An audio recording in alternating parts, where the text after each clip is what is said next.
کەشێکی باراناویە جۆکە ساردا بەڵام ئەم خواردنێک کە ئێستا دروستێکین کە لێرە زۆر بەنێوبانگە بە ناوی سنگ و سیر هاتوین لە دەیرە چاکەکەین لە بەرەوەی مەنجەڵی گەورە و ئاگری بەهێز و ئەو شتانەیەوێت بەڵام خۆشە زۆر خۆشە لەگەڵ بەگەیخان و پەیمانخان دروستەکەین سنگ و سیر چییە؟ سنگ و سیر گۆشتەدە قیمەکەین و پیازە هیچکەینەوە و دەرمانوکات هۆینێ برنجشۆن کەینەوە کەینە قیمە لێک داین يعني برنج و پیواز و قیمە دەرمانۆک چی تێتکەیە؟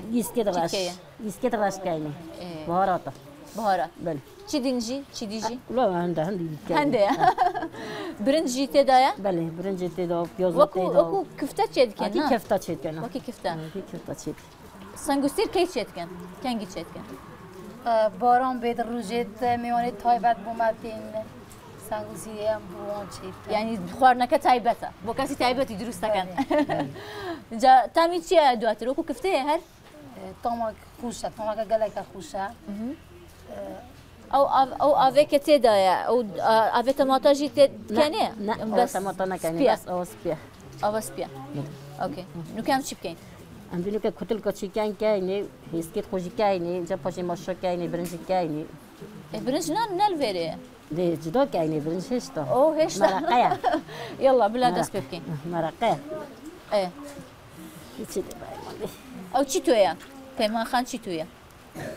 بیکات هێ منە بیکەتەیە؟ بیکات هێ من بیکات تیەتە؟ بەڵێ تیە یانی چی؟ تیە من برای مرۆی منە ئەها ژنی شوبراکەتە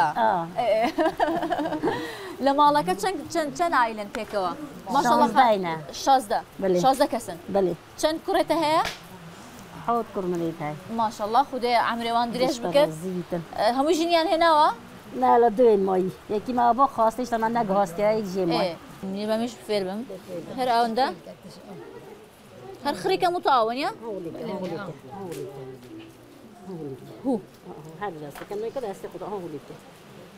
شو بکەین بە هەرکیەگە بێ بیزانین وانە؟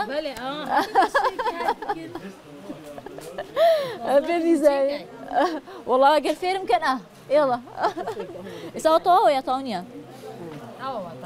خودێ وا سێرمەکە ئەڵێ چی لێ کردووە؟ درستە؟ ئەبێ خۆم بیخۆمەوەیان؟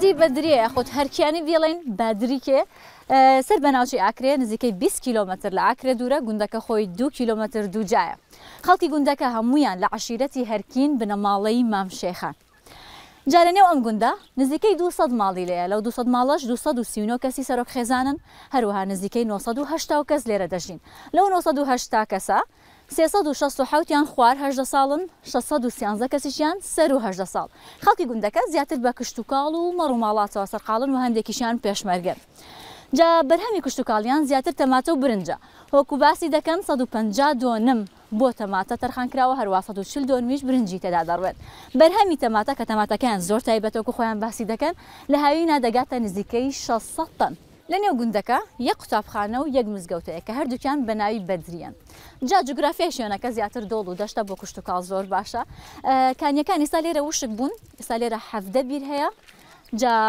بەرزترین پلەی سەدیش کە تا ئێستا تۆمار کرابێ 51 پلەی سەدی بووە هەروەها نزمترینیش ناقصدا پلەی سەدی